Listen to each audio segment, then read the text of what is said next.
развития.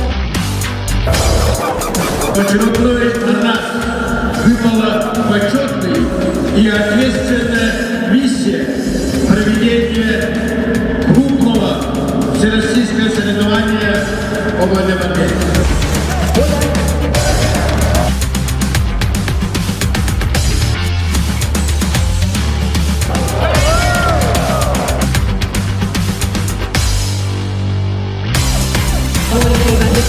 Команда